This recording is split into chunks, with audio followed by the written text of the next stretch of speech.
If you've flown American Airlines in the past couple of years, you've probably noticed something feels off. Maybe your flight was delayed for hours with no real explanation. Maybe you sat on the tarmac watching your connection time slip away. Or maybe you just scrolled through social media and saw yet another viral complaint about lost bags, rude gate agents, or canceled flights. American Airlines used to be the kind of carrier people trusted. It was one of the big three, a legacy airline with a history going back to 1930. At its peak, American was moving over 200 million passengers a year and operating one of the largest fleets in the world. But something has changed. In 2024 alone, American Airlines ranked dead last among major U.S. carriers for on-time performance. We're talking about a 71% on-time arrival rate, which sounds okay until you realize that's the worst in the industry. Delta was hitting over 83% in the same period. The complaints kept piling up. Passengers were stuck. Overnight in airports, missing weddings, funerals, business meetings. Customer service wait times stretched into hours, and the frustration wasn't just anecdotal anymore, it became measurable. According to the Department of Transportation, American Airlines had the highest number of consumer complaints per 100,000 passengers among the big carriers in late 2023 and into 2024. That's not a one-off bad month. That's a pattern. Frequent flyers who'd been loyal for decades started jumping ship to Delta or United. Some even switched to budget carriers, figuring if they're going to deal with chaos, they might as well save money doing it. What's wild is that American isn't a small regional airline struggling to stay afloat. This is a company with over 130,000 employees and nearly 1,000 aircraft. So why does it feel like everything is falling apart? The answer isn't simple, but it's worth understanding. Because what's happening to American Airlines says a lot about the state of air travel in 2025, and it affects all of us who fly. To understand why American is struggling now, you have to go back to 2013. That's when American Airlines merged with U.S. Airways in what was, at the time, the largest airline merger in history. The idea was to create a powerhouse that could compete with Delta and United. On paper, it made sense. In reality, it created a mess that the company is still dealing with over a decade later. Mergers in the airline industry are incredibly complex. You're not just combining two fleets of planes. You're integrating completely different computer systems, union contracts, work cultures, and route networks. U.S. Airways had its way of doing things. American had its way. And instead of one system winning out cleanly, the merged company tried to blend both, which led to confusion and inefficiency. The technology integration was particularly brutal. American's reservation system didn't talk well with U.S. Airways' system for years. Crews were scheduled using outdated software. Maintenance records were scattered across platforms. Even something as basic as checking in passengers became a headache because gate agents were dealing with multiple incompatible systems. This wasn't just an IT inconvenience. It directly impacted operations. Then there were the labor issues. Pilots, flight attendants, and mechanics from both airlines had different contracts, different pay scales, and different seniority lists. It took years to negotiate unified contracts, and during that time, morale tanked. Employees felt undervalued and overworked. When your frontline staff is frustrated, passengers feel it. The service quality dropped. The patience wore thin. By the time American finally got most of its integration issues sorted out, in the late 2010s, the airline had already developed a reputation for delays and poor customer service. And just when things seemed to stabilize, COVID hit. That knocked every airline back, but American's recovery has been noticeably slower and messier than its competitors. The merger might have made American the largest airline by some metrics, but it also made the company fragile in ways that are still playing out today.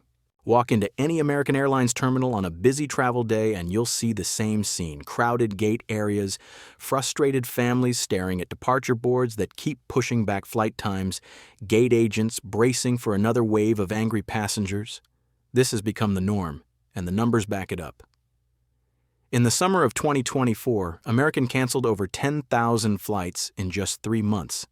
That's not weather-related cancellations or acts of God.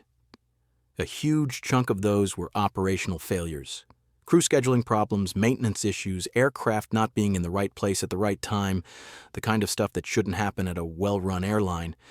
And when flights did take off, they were often late. Really late.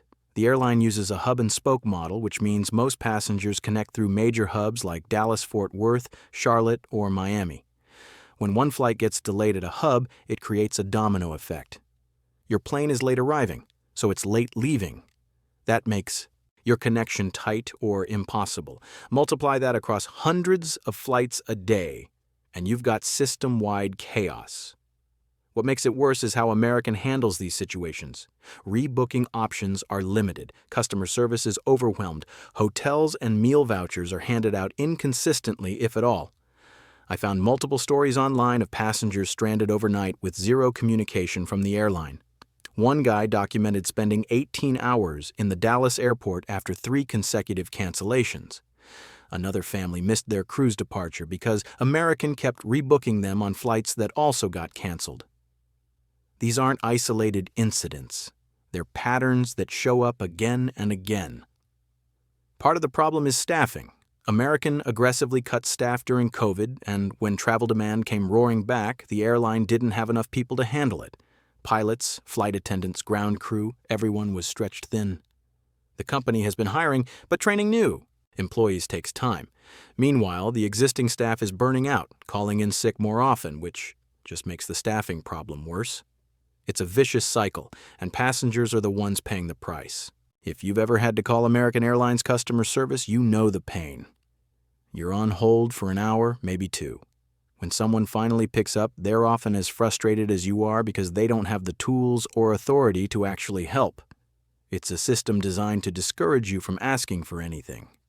Social media has become a public record of just how bad it's gotten. Twitter and TikTok are filled with videos of passengers confronting gate agents, documented meltdowns, and sarcastic rants about the American Airlines experience. One video from early 2024 showed a packed gate area in Phoenix where a flight had been delayed 6 times over 12 hours. No hotel vouchers, no meal compensation, just a gate agent reading from a script about unforeseen maintenance issues. The app doesn't help much either. It's clunky, slow to update, and often shows incorrect gate information. I've seen people miss flights because the app said one gate and the actual departure was somewhere else. When you try to rebook through the app after a cancellation, it either crashes or offers you flights 2 days later. You're better off standing in the mile-long customer service line at the airport, which is saying something. What really gets people angry is the lack of accountability. American rarely admits fault. It's always weather, air traffic control, or some vague operational issue. Even when it's clearly the airline's problem, they frame it in a way that avoids responsibility. That means fewer refunds, fewer compensation offers, and more passengers left to figure things out on their own. Flight attendants and gate agents aren't the problem. Most of them are trying their best with terrible tools and support. The problem is structural. American has underinvested in customer service infrastructure for years. The call centers are understaffed. The training is inadequate. The policies are rigid and unhelpful. When something goes wrong, and something always goes wrong, in air travel, American's system just can't handle it. And that's why trust in the brand is cratering. People don't just want cheap flights. They want to feel like the airline actually cares when things go sideways. American Airlines operates a massive fleet, over 950 aircraft across narrow-body and wide-body categories. But here's the thing. A lot of those planes are old, really old, and that's becoming a serious problem. The average age of American's mainline fleet is around 10 to 11 years, which doesn't sound terrible until you compare it to competitors. Delta has been aggressively modernizing its fleet, retiring older planes and bringing in fuel-efficient models like the Airbus A220 and A350. United has done the same with major orders for Boeing 737 MAX and 787 Dreamliners. American has new planes too, but it's also holding on to aging Boeing 757s, 767s, and older versions of the 737 that require more maintenance and are less reliable. Maintenance issues have been a recurring theme. Planes are pulled out of service unexpectedly. Flights get canceled because an aircraft needs repairs that weren't caught earlier. Part of this is just the reality of operating older jets, but part of it is also about how American schedules its maintenance. The airline runs its fleet hard, turning planes around quickly to maximize utilization. That's good for profitability, but bad for reliability when something breaks. Then there's the regional carrier situation. American relies heavily on regional partners like SkyWest, Republic Airways, and Envoy to operate shorter routes under the American Eagle brand. These regional carriers have been hit even harder by pilot shortages and aircraft delivery delays. That means fewer regional flights, more cancellations, and less connectivity to smaller cities. If you live somewhere like Fayetteville, Arkansas, or Cedar Rapids, Iowa, your options have shrunk significantly. American has placed large aircraft orders. They've got Boeing 737 MAX jets coming in and some Airbus A321neos. But those deliveries have been plagued by delays, especially with Boeing's production issues over the past few years. The planes that were supposed to arrive in 2023 showed up, late or not at all. That leaves American stuck flying older, less efficient planes longer than planned, which drives up costs and drives down reliability. It's a fleet strategy that looked okay on paper 5 years ago, but hasn't aged well. While American has been stumbling, its competitors have been thriving. Delta, in particular, has become the gold standard for legacy carriers. Their on-time performance is consistently better. Customer satisfaction scores are higher. The Delta SkyMiles program, while not perfect, is more user-friendly than AAdvantage. And crucially, Delta has managed to avoid the kind of system-wide meltdowns that have plagued American. United has also been winning. They've invested heavily in premium cabins, launched new routes, and improved their app and digital experience. United Polaris Business Class is genuinely competitive with international carriers now. Their Mileage Plus program offers better redemption options than American's, and while United has its own issues, they've managed to maintain a level of operational reliability that American just can't match right now. Even budget carriers are pulling passengers away from American. Southwest, despite its own operational disaster in late 2022, still has a loyal customer base that values its no-change fee policy and 2 free checked bags. JetBlue offers a better experience in economy than American does, with more legroom and free entertainment. And new players like Breeze Airways are targeting underserved routes that American has abandoned. The international competition is fierce, too. Emirates, Qatar Airways, and Singapore Airlines offer a level of service on long-haul flights that makes American's international product look dated. Business travelers who used to default to American for transatlantic or trans-Pacific flights are now choosing foreign carriers and just positioning flights to their hubs. American's partnerships through the One World Alliance help, but they're not enough to overcome the reputation gap. What's really hurt American is frequent flyer defection, people who had status for years, who plan their travel around earning miles and upgrades, are walking away. They're switching to Delta or United, where the benefits feel more attainable and the experience is less painful. Loyalty programs only work if customers actually feel loyal, and right now, a lot of Americans' formerly loyal customers feel betrayed.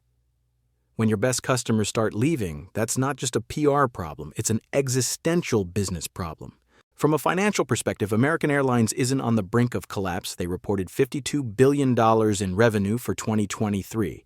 But the cracks are showing. The airline is carrying around $36 billion in debt, much of it accumulated during the pandemic and from past mergers. That debt load is one of the highest in the industry. It limits how much American can invest in new planes, technology upgrades, and employee compensation. The cost structure is also a problem. American's cost per available seat mile is higher than Delta's and United's in many markets.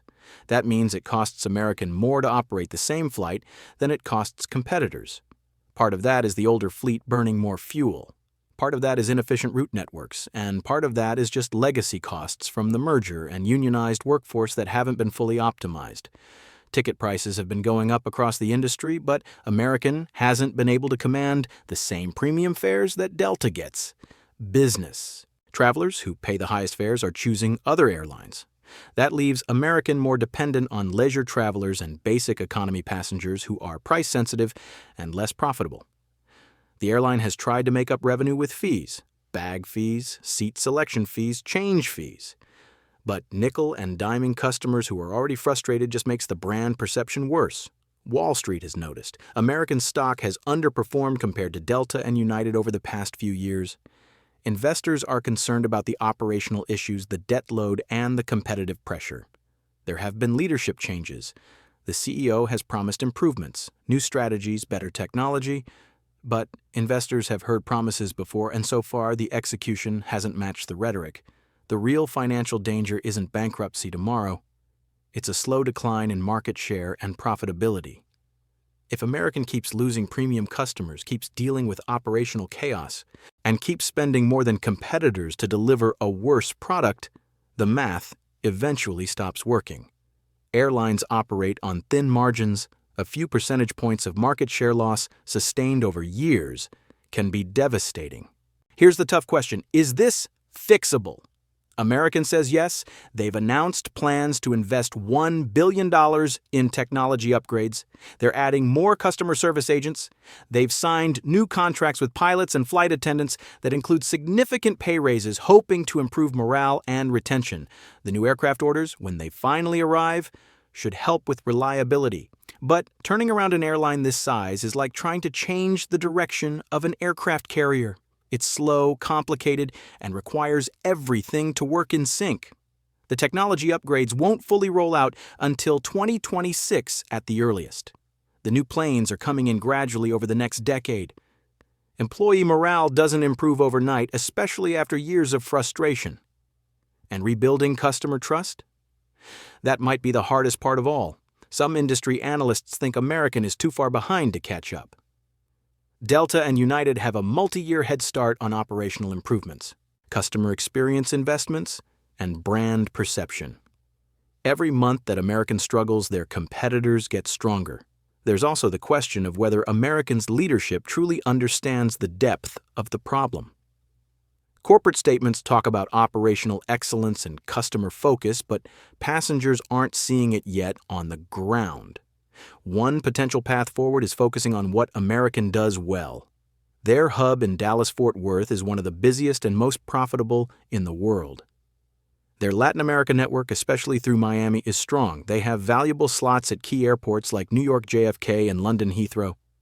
If American can stabilize operations, even if they don't become the best, they can still be competitive. But that requires discipline and investment that we haven't seen yet. It requires making hard choices about routes, fleet, and markets. It requires empowering frontline employees to actually solve customer problems. And it requires accepting that short-term profits might need to take a backseat to long-term sustainability. Whether American's executive team and board are willing to make those choices remains to be seen. For now, the turnaround is more talk than action. If you're planning to fly in 2025 or beyond, the American Airlines situation matters even if you never step foot on one of their planes. It's a reminder of how fragile modern air travel is. Airlines operate with razor-thin margins, aging infrastructure, and constant pressure to cut costs. When one major carrier struggles, it affects the entire system. For passengers who do fly American, the advice is simple. Have a backup plan. Book flights with long layovers. Don't check bags if you can avoid it. Download the app and keep checking for schedule changes. Consider travel insurance, especially for important trips.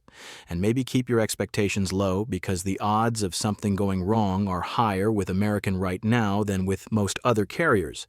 The bigger question is whether this is temporary or the new normal.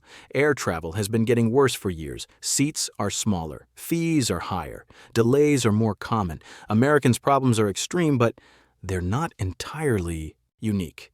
United had its own meltdown a few years ago. Southwest collapsed over Christmas 2022. Even Delta, the current favorite, has had operational disasters. The difference is how quickly airlines recover and learn from those failures. What's happening at American also reflects broader issues in corporate America.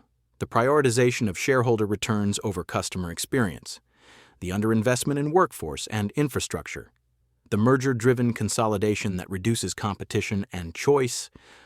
These aren't just airline problems. They're systemic problems that show up across industries. American Airlines is just a particularly visible example. So is American really in trouble, or is this just how flying is now? Honestly, it's probably both. American is in worse shape than its competitors, but the whole industry is trending toward less reliability and more frustration. As passengers, we've got limited power. We can choose different airlines when possible. We can complain, leave reviews, and demand better. But until there's real competitive pressure or regulatory intervention, don't expect things to improve dramatically. For now, American Airlines is a cautionary tale, a reminder that even giants can stumble and that trust, once lost, is incredibly hard to rebuild. Whether you're flying American next week or avoiding them entirely, the lesson is the same. Modern air travel requires patience, flexibility, and lower expectations than we'd like. Thanks for watching. If you've had your own American Airlines nightmare, drop it in the comments, and if you're still loyal to them, I genuinely want to know why. If you're listening right now, help me prove something wrong. My friend, who is a Comerical pilot, said I wouldn't even reach 1,000 subscribers, but I believe stories about airlines and the realities of modern travel like this deserve to be told. Help me show her that these videos matter. Please subscribe to the channel and let's keep these stories from being buried.